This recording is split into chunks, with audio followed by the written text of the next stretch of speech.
I always thought betrayal would feel like a sudden punch to the gut. Instead, it crept up slowly, wrapping around my throat like a silk scarf until I couldn't breathe. The day I caught them together, I wasn't even supposed to be home. My name is Ivy, and I was supposed to be picking out flower arrangements for my wedding. But a migraine had forced me to reschedule, and I returned to find my sister Sophie's car in our driveway. Strange, since she should have been at work. The front door was unlocked. I heard giggling from upstairs, my bedroom. My feet felt heavy as I climbed each step, my heart already knowing what my mind refused to accept. Jamie. Sophie's voice drifted through the crack in the door. We should tell her soon. I know, baby. After the wedding, okay? We'll figure it out. My hand trembled as I pushed the door open. There they were, my fiancé and my sister, tangled in my sheets.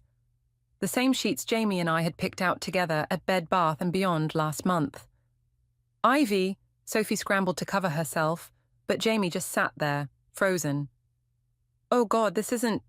we were going to... Going to what? My voice sounded foreign, eerily calm. Wait until after the wedding to tell me you've been sleeping with my fiancé. Jamie finally found his voice. Ivy, please. We didn't mean for this to happen, it just... did. I laughed. Actually laughed. How long? Sophie started crying. 3 months, and I'm pregnant. The room spun. 3 months. While I'd been planning our wedding, picking out china patterns and writing my vows, they'd been planning their own future. Get out, I whispered. When neither moved, I grabbed Jamie's clothes from the floor and threw them at him. Get out! They dressed quickly, Sophie sobbing the entire time. I stood in the doorway, blocking their exit. The ring. Jamie blinked. What? The engagement ring. Give it back. He slipped it off my finger, his touch making my skin crawl. As they shuffled past me, Sophie reached for my arm. Ivy, please, we need to talk about this.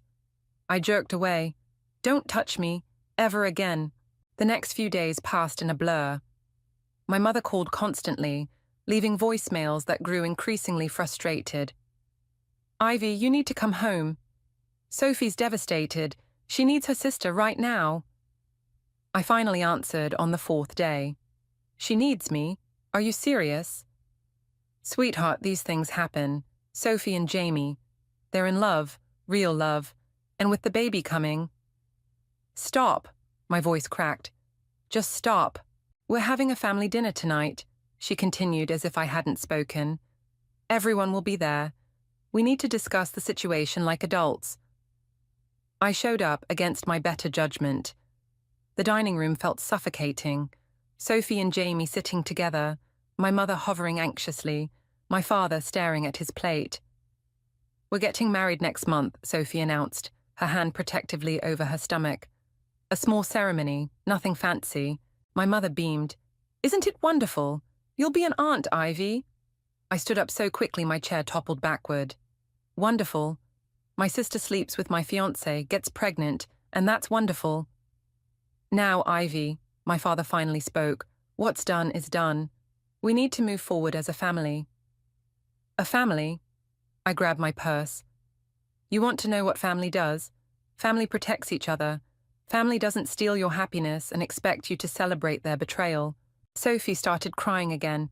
She'd always been good at that. Please, Ivy, I love him. We love each other. I looked at them all. My sister's tears, Jamie's guilty face, my parents' pleading eyes. In that moment, something inside me hardened. They wanted me to forgive and forget, to play the supportive sister and daughter. Instead, I walked to the door, pausing only to say, Congratulations on your perfect little family. I hope you're all very happy together. As I drove away, my phone buzzed with messages I wouldn't read. They thought this was the end, poor Ivy, running away to lick her wounds. But they were wrong. This wasn't the end. This was just the beginning. I pulled into my best friend Eric's driveway, my hand steady on the wheel for the first time in days. He opened the door before I could knock, took one look at my face, and pulled me into a hug. I need your help, I whispered against his shoulder. Anything. I want to buy a house. I pulled back to meet his confused gaze. Their dream house, specifically, and I know exactly how to do it. 6 months can change everything. I sat in Craig's office, watching him review the quarterly reports I'd prepared. My mentor's eyebrows rose higher with each page. Ivy, these numbers are exceptional. He set down the papers. You've doubled your client portfolio since spring. I smiled, thinking of the sleepless nights and endless coffee runs that had gotten me here. Thank you. I've been focused. Focused is an understatement. The board's noticed. There's talk of a promotion. My phone buzzed. Another ignored text from Sophie. I switched it to silent without looking. Speaking of focus, Craig leaned forward. How's the house hunting going? Actually, I'm closing on a property next week. I tried to keep my voice neutral. The Victorian on Maple Grove. Craig whistled. That's quite a purchase for a first-time buyer. You sure about this? More than anything. After work, I met Eric at our usual coffee shop. He was already there, laptop open, real estate documents spread across the table. The sellers accepted your offer, he said without preamble. But there's something else. Look at this. He turned his laptop toward me. On the screen was Sophie's social media post. Can't wait to start our new chapter. Dream home. Baby on the way.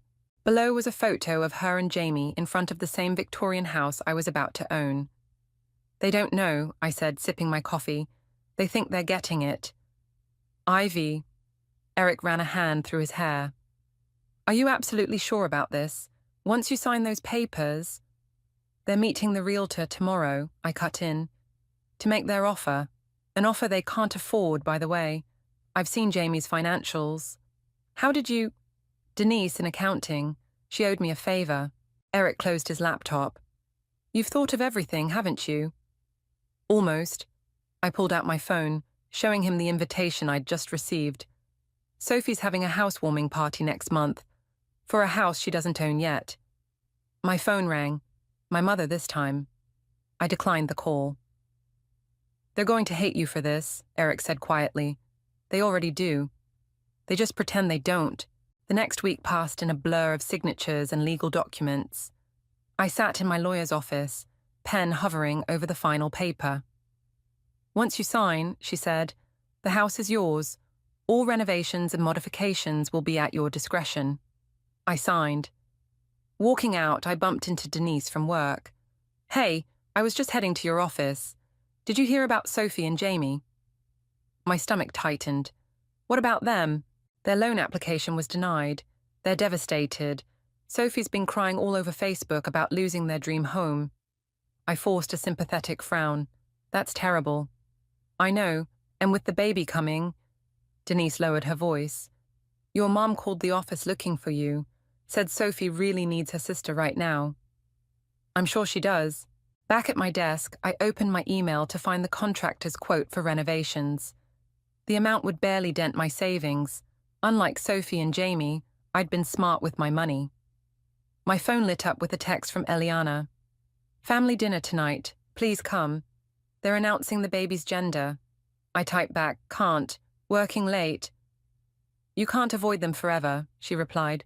Watch me. That evening, I stood in front of my new house. My house. The porch needed work. The paint was peeling. But it was mine. All mine. Eric pulled up in his car. Thought I'd find you here. Just imagining the possibilities. I turned to him. Want to see inside? We walked through empty rooms that echoed with our footsteps. Sophie and Jamie had planned their whole future here. The nursery upstairs, the kitchen remodel, the garden parties. When are you telling them? Eric asked. Soon.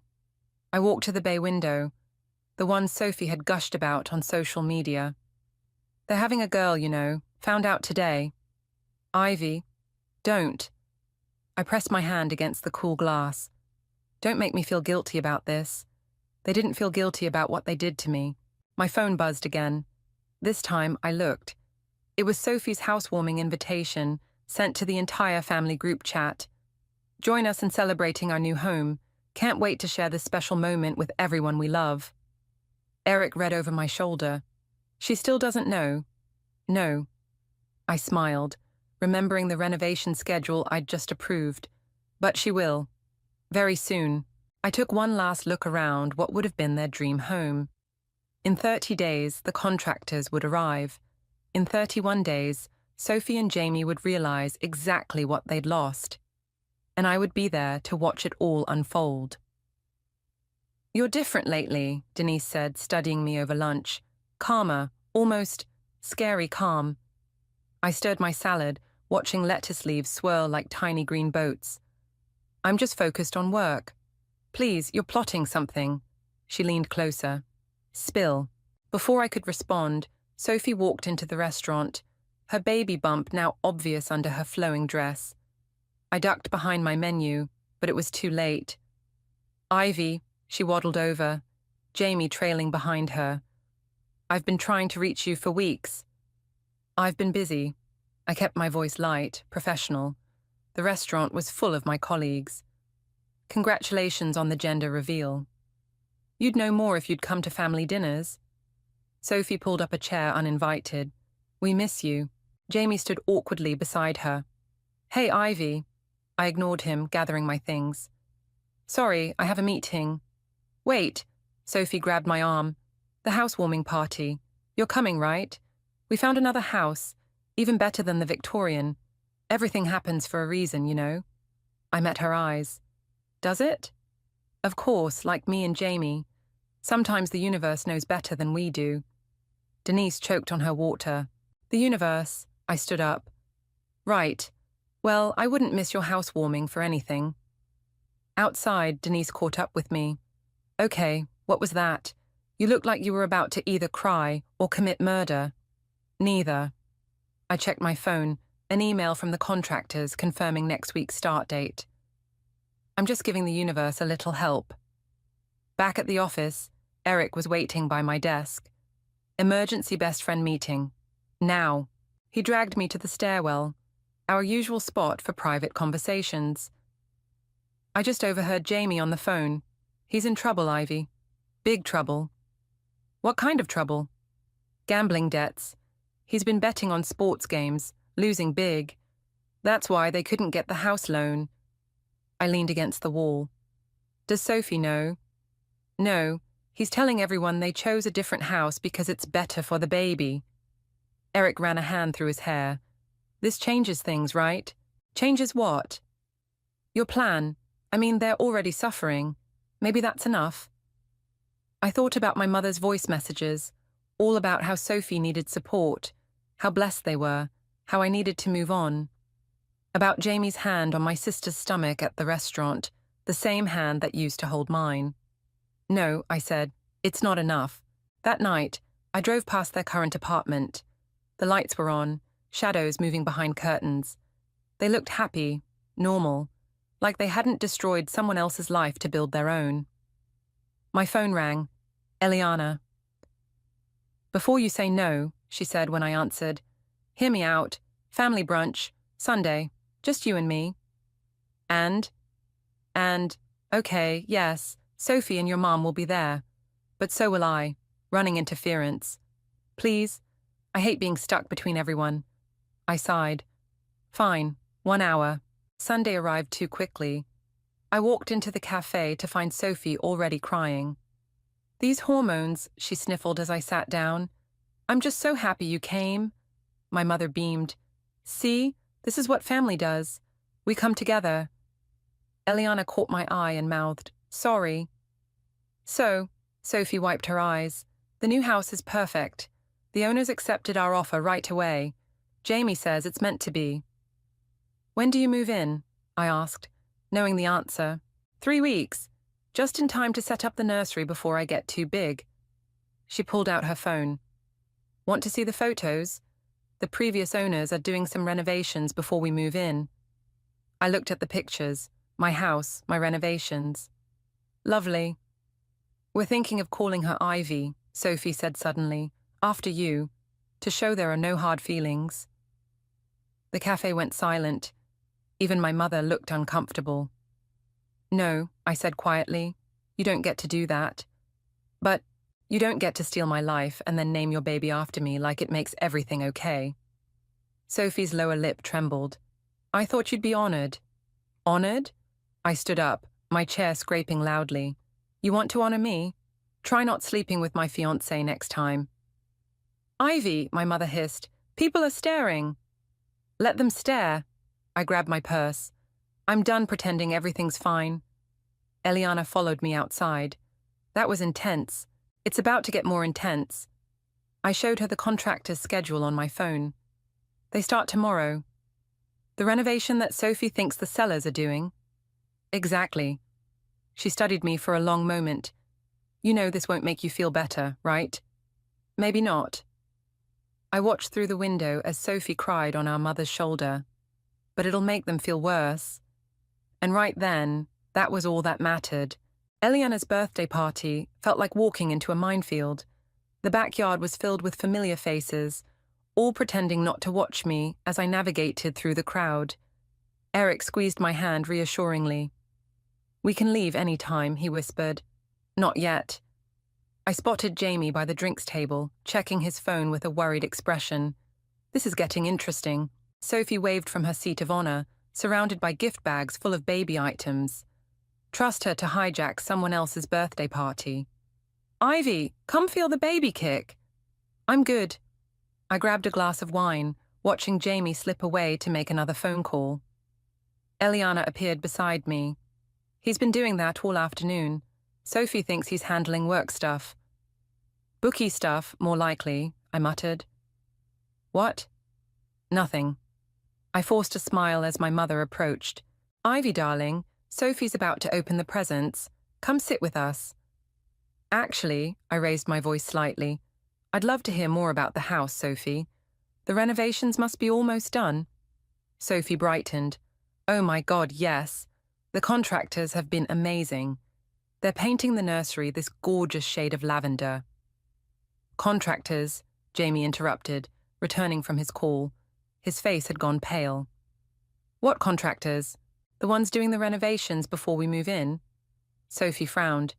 "You said the sellers arranged everything." Jamie tugged at his collar. Right, of course." I sipped my wine, watching him squirm. He hadn't arranged anything, couldn't have, since he didn't own the house. I wondered how long he could keep up the lie. "Show everyone the nursery photos," Sophie urged.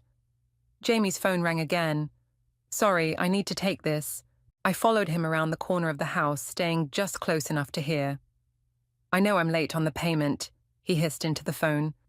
"The house fell through, okay? But I've got another plan.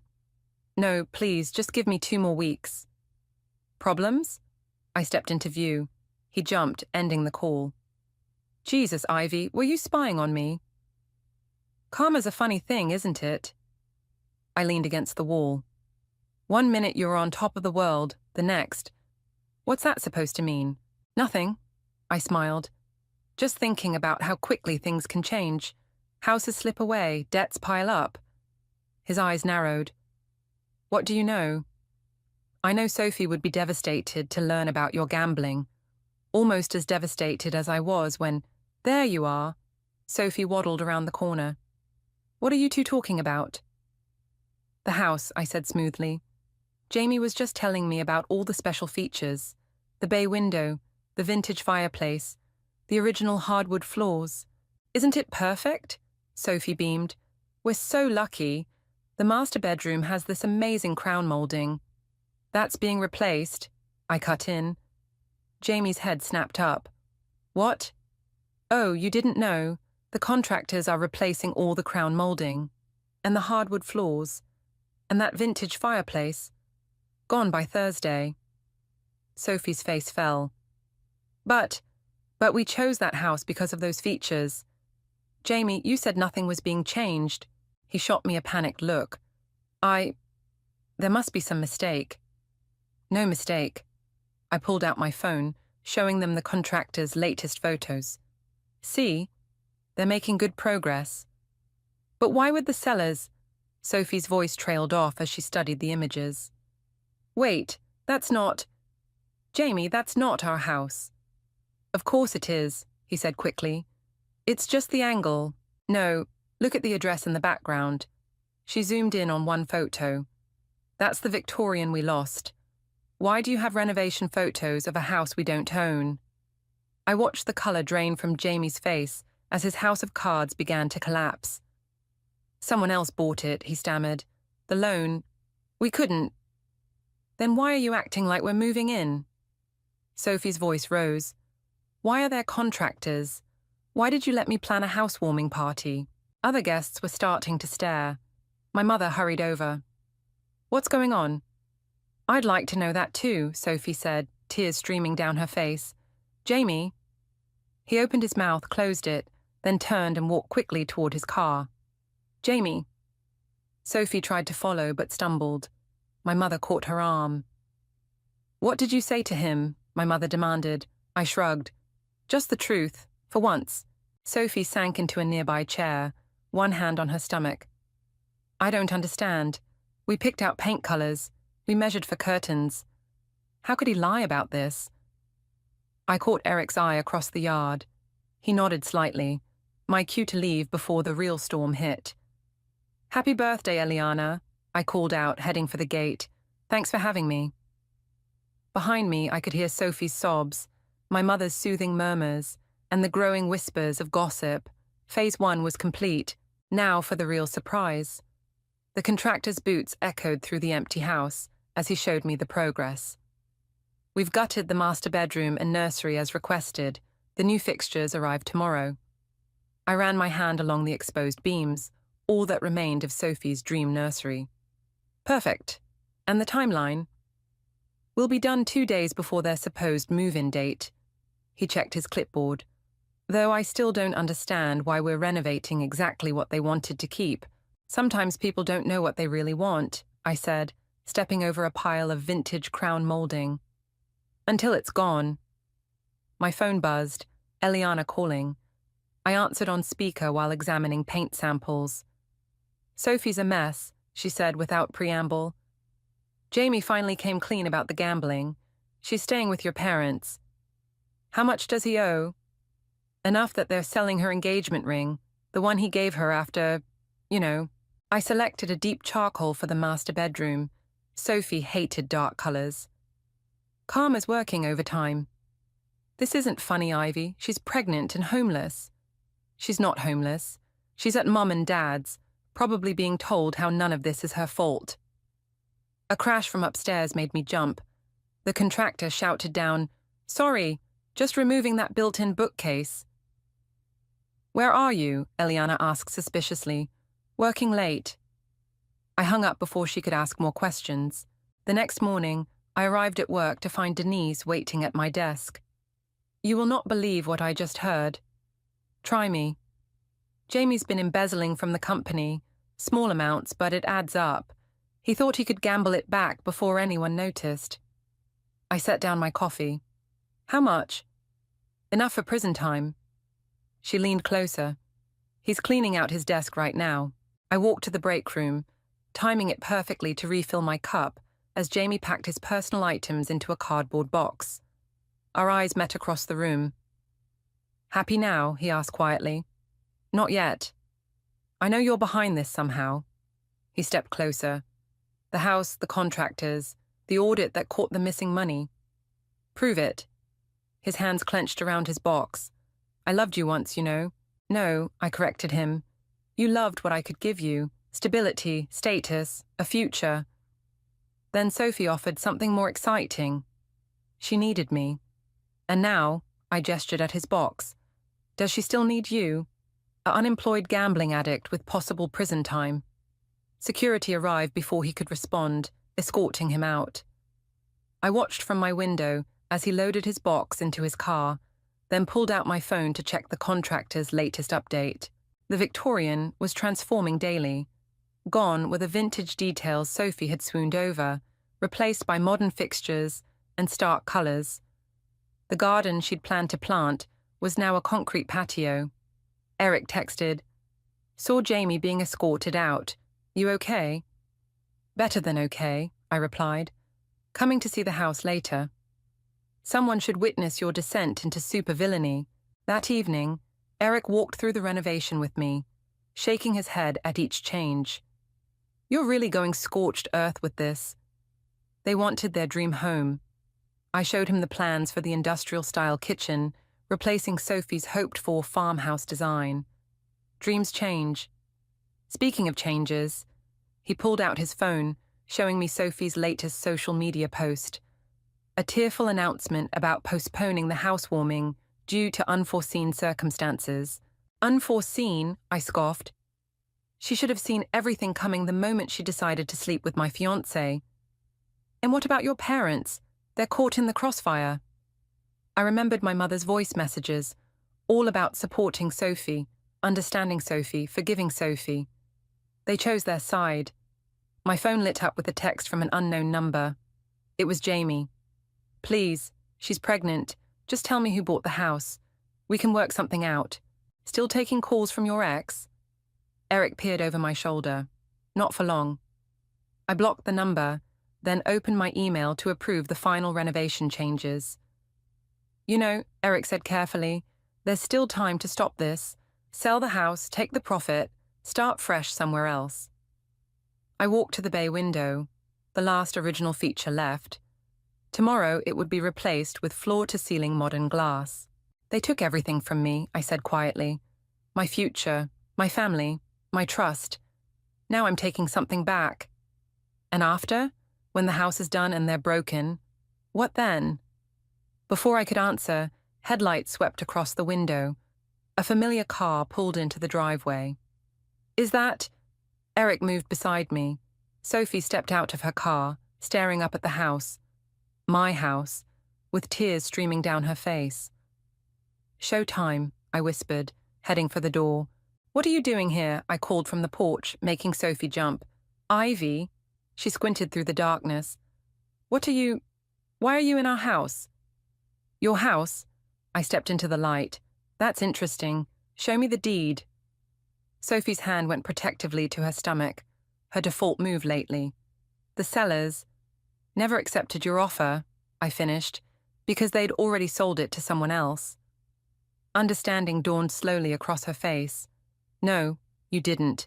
I pulled out my keys, dangling them in the moonlight. Want a tour? She followed me inside, gasping at each renovation. The exposed brick she'd loved was now covered in sleek white paint.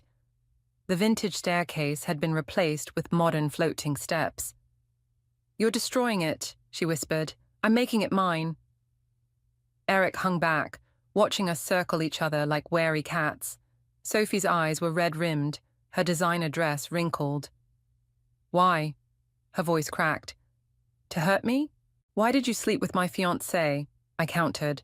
To hurt me. I loved him. I still love him, even after... She choked back a sob. Did you get him fired too? Jamie got himself fired, just like he got himself into gambling debt. He was trying to buy this house for us. She gestured at the gutted rooms. For our family. Your family? I laughed. You mean the family you built on the ruins of mine? Sophie sank onto a dusty contractor's stool. I never meant to fall in love with him, but you did, and instead of walking away, you took everything. I moved closer. My fiancé, my future, our parents' support. You took it all with a smile, then expected me to celebrate your happiness. Mom and Dad still love you. They tolerate me. They love you. The pregnant daughter, the victim, the one who needs protecting. Eric cleared his throat. Ivy, no. I turned back to Sophie. You want to know the best part? Jamie was planning to sell this house behind your back, to pay his debts. She shook her head. You're lying. Check his phone. Check the messages from his bookie. Ask him about the company money he stole. Sophie's face crumpled. Stop it. The perfect life you stole from me. It's falling apart, and I get to watch. I'm your sister. You stopped being my sister the moment you chose him over me. A loud crash from upstairs made us all jump. The contractor appeared at the top of the stairs. Sorry to interrupt, but we need to discuss the nursery demolition scheduled for tomorrow. Sophie stood up so quickly she stumbled. Eric caught her arm. You're destroying the nursery. Her voice was barely a whisper. It's my house. I shrugged. I can do whatever I want with it. She reached for her phone with shaking hands. I'm calling Mom. Go ahead. Tell her how the sister she thinks is bitter and lonely actually owns your dream home. Tell her how your perfect husband is a thief and a gambler. Tell her everything.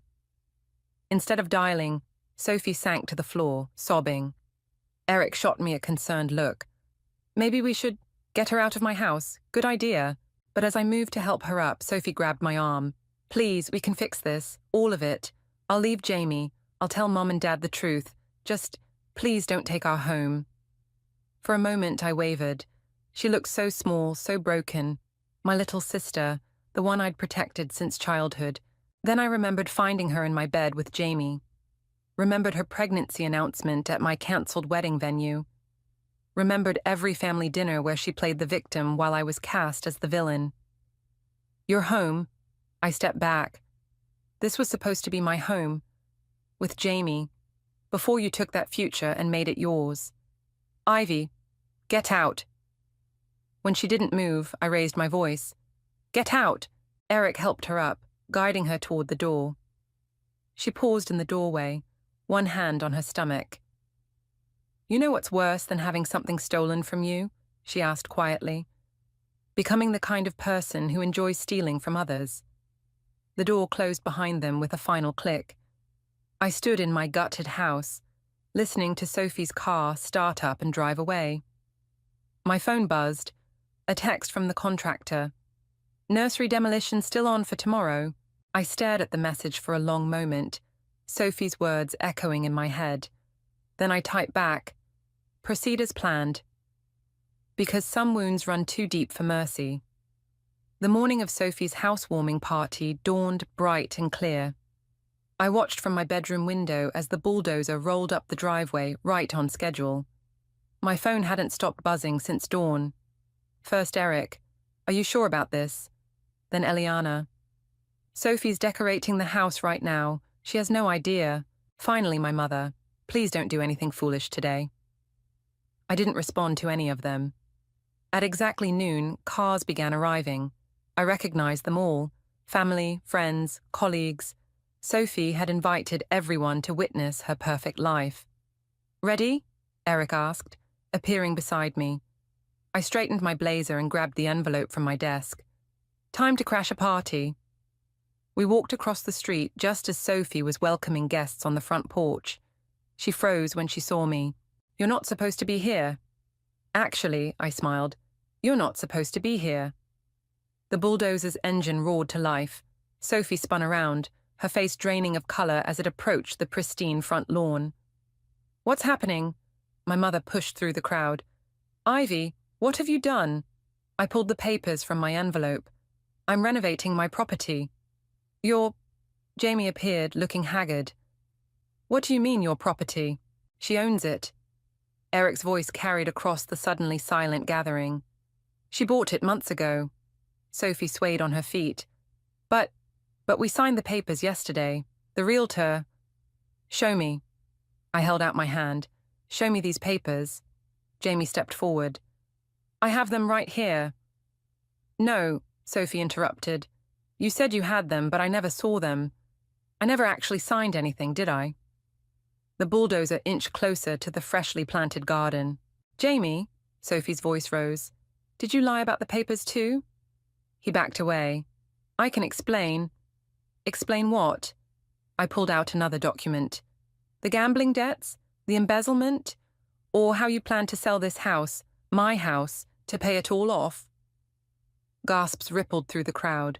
My mother pressed a hand to her chest. That's not true, she whispered. Jamie would never... Check his phone, I suggested. Or better yet, ask his bookie. He's right there. I pointed to a man hovering at the edge of the gathering, who quickly turned and hurried away. Jamie lunged for his car, but Eric blocked his path. Running again? You did this, Jamie snarled at me. You set me up. No. I handed the eviction notice to Sophie. You did this to yourself, just like you did this to her. Sophie stared at the paper, tears splashing onto the legal text. All those renovations, You knew, the whole time. I bought this house the day after you announced your pregnancy. I turned to address the stunned crowd. The day I learned my sister and ex-fiancé had been sleeping together for months. Ivy, my mother stepped forward. This is cruel. Cruel, I laughed. Was it cruel when you told me to be happy for them? When you celebrated their betrayal? When you made me the villain for not forgiving them? The bulldozer's blade touched the first flower bed. Sophie screamed, "Stop it, please!" Why should I? I moved closer. You didn't stop when I begged you to, when I asked why my sister would do this to me. I'm sorry. She fell to her knees, sobbing. I'm so sorry, Ivy. Please don't destroy our home. It was never your home, I signaled the bulldozer driver. It was my future you destroyed. Now I'm just returning the favor. Jamie tried to run again, but 2 men in suits blocked his path. James Fletcher. One flashed a badge. We need to discuss some financial discrepancies at your former workplace. As they led Jamie away, Sophie crumpled the eviction notice in her fists. Where are we supposed to go? That's not my problem. I turned to leave, then paused. Oh, and Sophie, don't name your baby after me. She deserves better than that. The crowd parted as I walked away, whispers following in my wake. I heard my mother calling my name, heard Sophie's sobs, heard the bulldozer's engine growling. Eric caught up with me at the sidewalk. Well, that was justified. I was going to say intense. He glanced back at the chaos we'd left behind. Feel better? I watched as my family's perfect facade crumbled, just like the house would soon crumble. Sophie being led away by our parents, Jamie in custody, the party guests fleeing the scene. Ask me tomorrow, I said, and walked away from the ruins of both our dreams. Behind me, the bulldozer began its work. The demolition dust had barely settled when Eliana found me sitting on my front porch, watching the sun set behind the partially destroyed Victorian. Everyone's looking for you, she said, settling beside me. Let them look. She handed me a cup of coffee. Jamie's being held without bail. Sophie's at the hospital. Stress triggered early contractions. The coffee burned my tongue, but I welcomed the pain. It felt real, grounding. Did you know, I said, that I used to imagine my whole life in this house? Sunday dinners, Christmas mornings, kids running up and down those stairs. And now? Now I'm going to sell it, as is. I gestured at the demolished garden, the exposed beams, the chaos I'd created. Let someone else build something new from the wreckage. My phone lit up, my mother calling again. This time I answered. Where are you? She demanded. Home. This isn't funny, Ivy. Your sister needs you. No, I said quietly. She doesn't, and neither do you. I hung up as Eric's car pulled into the driveway. He carried a box of my old photos, the ones I'd left at my parents' house. Your mum dropped these off at my place, he said. Think she was hoping to find you there. I pulled out a photo, Sophie and me as kids, matching Halloween costumes. We used to be inseparable. People change. No, I crumpled the photo. People reveal who they really are. Eliana's phone buzzed. She read the message, then looked at me carefully. Sophie lost the baby. The words hung in the air like the demolition dust. I waited to feel satisfaction, victory, something. Instead, I felt hollow. Ivy, Eric touched my arm. Talk to us.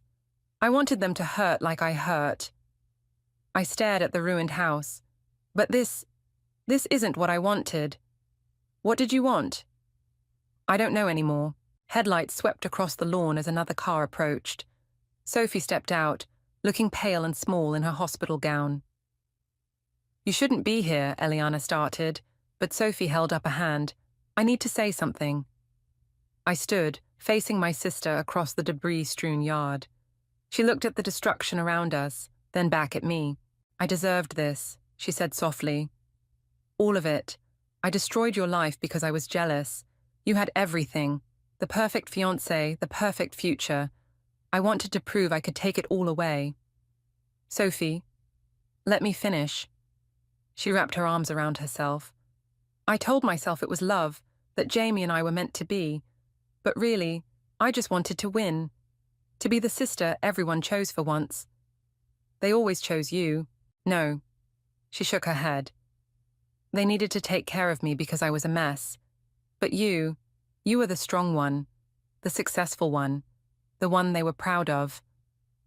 I looked at the house, really looked at it, the demolished parts, the renovations, the ruins I'd created to make them suffer.